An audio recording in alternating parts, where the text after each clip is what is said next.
Voici à présent les nouvelles du continent africain. Le mardi 7 octobre 2025, au Cameroun, le président Paul Biya a concentré sa campagne sur un unique meeting à Maroua, dans la région de l'extrême nord.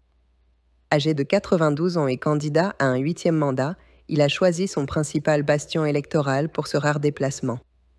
La région du Nord compte plus de 2 700 000 électeurs, soit près d'un tiers du corps électoral national. Le mercredi 8 octobre 2025, au Nigeria, le gouvernement a inauguré le navire flottant FSO Cawthorne, destiné au stockage et au transbordement de pétrole. D'une capacité de 2 200 000 barils, il doit renforcer les exportations depuis le terminal de Boni. Le projet vise à réduire les pertes liées au vol et au sabotage de pipelines. Le même jour, au Kenya, les autorités ont repris les discussions avec le Fonds monétaire international pour un nouveau programme de financement. Le précédent accord de 3,6 milliards de dollars est arrivé à expiration. La Banque centrale a abaissé son taux directeur à 9,25% afin de stimuler l'activité économique. Toujours le 8 octobre, au Gabon, le parti présidentiel Union démocratique des bâtisseurs a remporté une large majorité aux élections locales. À Libreville, il obtient 62 sièges contre 27 pour l'ancien parti au pouvoir.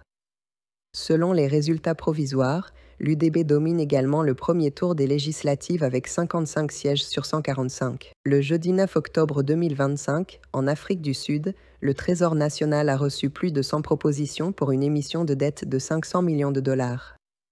Ces offres émanent d'investisseurs internationaux intéressés par des obligations liées aux critères environnementaux, sociaux et de gouvernance.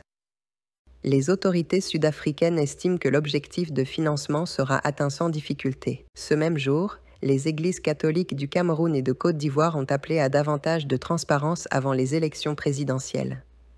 Elles demandent le respect des droits civiques et la neutralité des autorités publiques.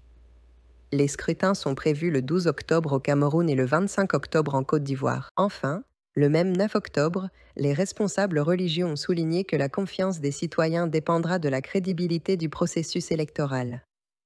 Ces appels interviennent dans un climat de tension politique à la veille de scrutins majeurs sur le continent. Le jeudi 9 octobre 2025, le COMESA a lancé une nouvelle plateforme régionale de paiement numérique inter-États.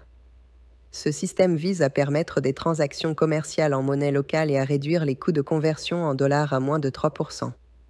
La phase pilote débute entre le Malawi et la Zambie avant une extension prévue à l'ensemble des pays membres du bloc régional. Le vendredi 10 octobre 2025, au Kenya, une mission du Fonds monétaire international a entamé des discussions à Nairobi sur un nouveau programme d'appui à la stabilité budgétaire.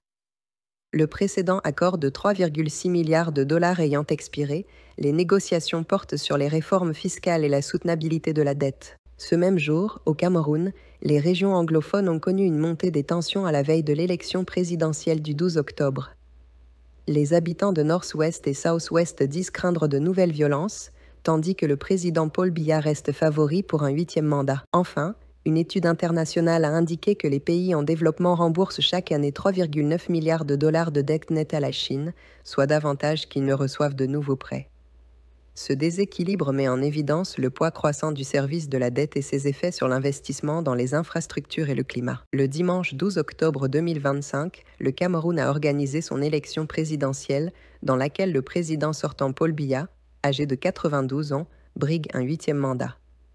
Le scrutin, observé sur l'ensemble du territoire, s'est tenu à un tour et le dépouillement a débuté dans la soirée. Le même jour, à Madagascar, une mutinerie a éclaté au sein de l'unité militaire Capsat, qui a refusé d'obéir au gouvernement et proclamé le général Demosthène Pikula chef des forces armées. Le président Andry Rajoelina a dénoncé une tentative de coup d'État, tandis que l'Union africaine a appelé au rétablissement de l'ordre institutionnel.